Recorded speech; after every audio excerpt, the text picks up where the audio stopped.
Colhi algumas emendas e, com isso, está alterado o relatório que foi publicado aqui na comissão, mas eu pediria permissão a Vossa Excelência para fazer uma síntese, porque o relatório tem 48 páginas. Perfeitamente. E eu não vou cansar os colegas aqui, já que o parecer está lançado no sistema.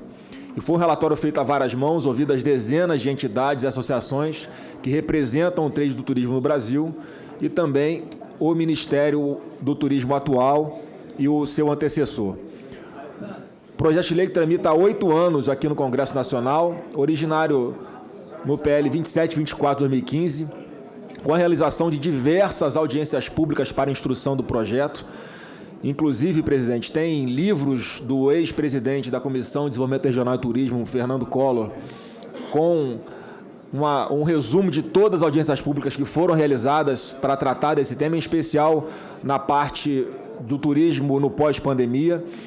E esse projeto ficou travado historicamente por duas questões básicas. A primeira, com relação ao ECAD, uma discussão sobre direitos autorais, se seriam ou não devidos por ocasião do uso de quartos de hotéis, quartos privados, onde se toca música, onde se ouve, onde se vê, se assiste televisão. Essa discussão sobre se seriam devidos ou não os direitos autorais. E eu, como relator, tomei a iniciativa de retirar isso do projeto, porque entendo que essa é uma matéria que tem que ser discutida em legislação específica e não necessariamente aqui na Lei Geral do Turismo, no projeto que estamos tratando. E a segunda questão, que diz respeito às pessoas com necessidades especiais, né, que o projeto original que veio da Câmara reduzia o percentual de quartos acessíveis de 10% para 3%. Eu, inicialmente, já revoguei esse dispositivo de maneira a buscar uma alternativa, e eu quero agradecer aqui a senadora Mara Gabrilli, porque me ajudou diretamente na elaboração da emenda de uma forma correta para tratar desse tema. E eu vou fazer a leitura ao final aqui dessa breve síntese que farei do meu relatório. Então, presidente, passando aos pontos aqui muito rapidamente, do que trata esse projeto, é o fim da distinção entre terminais de carga aérea e não aérea, deixando apenas a referência terminal de carga, garantindo segurança jurídica para a aplicabilidade do Código Brasileiro de Aviação, CBA, e de tratados internacionais nas responsabilidades civis. Assim, há um incentivo à resolução de conflitos entre as partes pela via administrativa antes de se recorrer ao Poder Judiciário. Alinhamento com dois importantes marcos aprovados recentemente pelo Congresso Nacional. A Lei 14.002 de 2020, que é a Lei de Modernização da Embratur, e a Lei 14.476 de 21, que é a Lei do novo FUNGETUR, o Fundo Geral do Turismo. Torna a Associação Nacional de Secretários e Dirigentes Municipais de Turismo membro efetivo do Sistema Nacional de Turismo, fortalecendo a municipalidade e estimulando o turismo interno em períodos de baixa ocupação. A ideia é permitir que o Ministério do Turismo busque apoio junto aos Ministérios da Educação e do Trabalho e Emprego para programar férias escolares e trabalhistas também em períodos distintos dos tradicionais, o que acarretaria viagens pelo Brasil em épocas de baixo fluxo, como abril e outubro, proporcionando às agências de viagem faturarem e gerarem emprego também na baixa temporada. Efetivação do mapa do turismo brasileiro, que hoje contempla 2.667 municípios, e possibilidade de destinação de recursos para o desenvolvimento do turismo, tanto de programação orçamentária como oriundos de emendas parlamentares, alocadas no novo FUNGETUR para repasse direto, fundo a fundo, de estados e municípios. Visando a redução das desigualdades regionais e incentivo a novas experiências, essa inovação, com foco regional e descentralizado, permitirá que recursos sejam destinados para regiões com elevado potencial turístico, mas que hoje são negligenciadas por total falta de prioridade ou até mesmo desconhecimento de burocratas da enorme máquina pública. Ampliação do rol de prestadores de serviços de turismo, com a inclusão de parques de diversões, parques naturais, parques urbanos e espaços voltados ao bem-estar animal, que tenham visitação pública. Nesse contexto, passam a ser abrangidos pelo cadastro do Ministério do Turismo, inequivocamente, todas as pessoas jurídicas que prestem serviços turísticos, com ou sem fins lucrativos, inclusive que estejam organizadas como associações e fundações. Além disso, prevê-se também o cadastramento de produtores rurais e agricultores familiares que prestem serviços turísticos. Os serviços de transporte individual remunerado de passageiros, como táxi e Uber, não precisarão de cadastro do Ministério do Turismo, como já acontece com o transporte aéreo. Segurança jurídica para as agências de viagens, garantindo que cada fornecedor responda na medida da natureza de sua atividade ou serviço e dentro dos limites dos valores por eles recebidos ou de valores de suas atividades. Atende-se assim um setor que é composto maciçamente por microempreendedores individuais e micro e pequenas empresas, resultando num grande potencial de geração de novos empregos e empresas.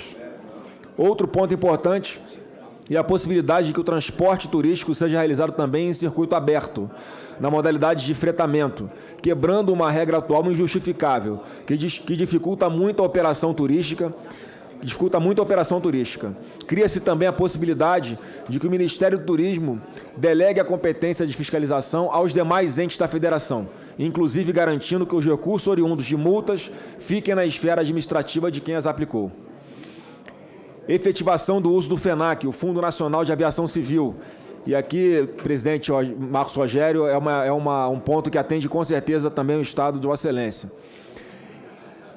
Efetivação do FENAC como fundo garantidor, não apenas para dar mais segurança às companhias aéreas que contraírem financiamentos, como, por exemplo, para a aquisição de novas aeronaves, mas também para ser utilizado como subsídio para a aquisição de querosene da aviação, o QAV, em aeroportos localizados na Amazônia Legal brasileira, na forma do regulamento, tendo em vista que o artigo 33 da Lei 14.002 de 2020 agregou incremento ao turismo como uma das formas de uso de recursos do FENAC, o que vai frontalmente ao encontro dos esforços de todos para baixar o preço das passagens aéreas nesses estados, que também sofrem muito com a pouca frequência de voos para a região.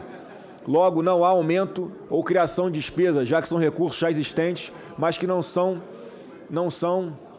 utilizados para o devido fim. E, por questão de justiça, presidente, é importante deixar público que essa foi uma sugestão do atual ministro do Turismo, o deputado Celso Sabino, pensando em toda a região da Amazônia Legal, que eu acho que é muito justo.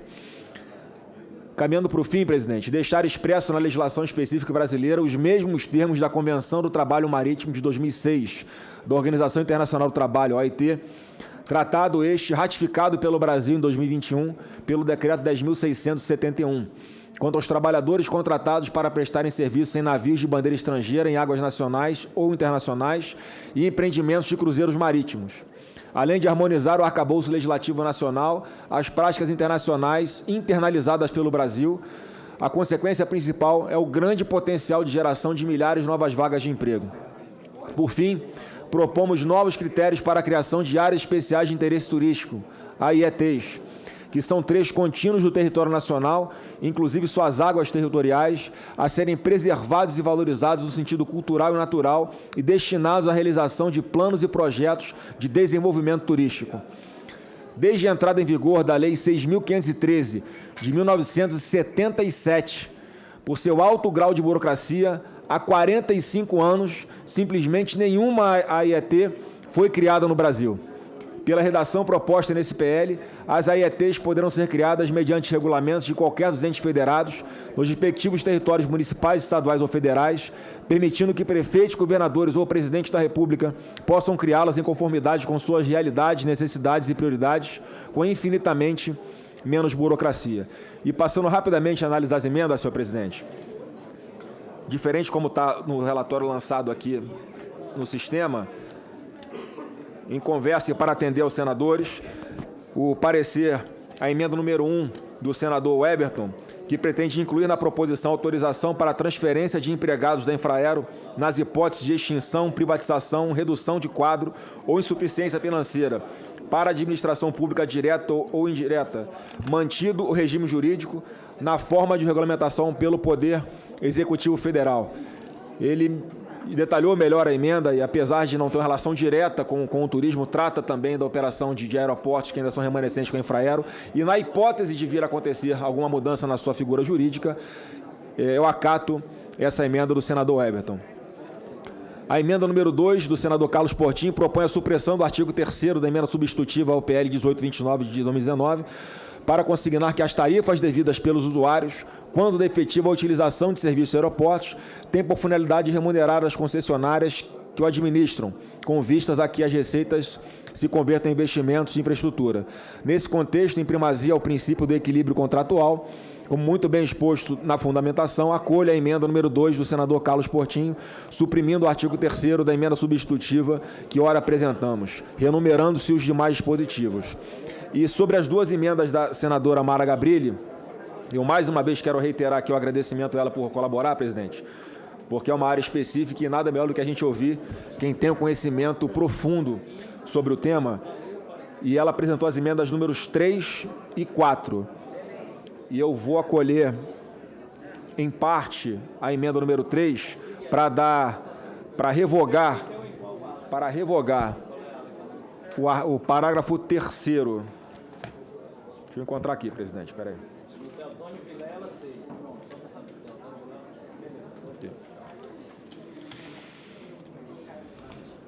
Então, com relação às emendas 3 e 4 da senadora Mara Gabrilli, acolho parcialmente a emenda número 3 para suprimir o parágrafo 3º do artigo 45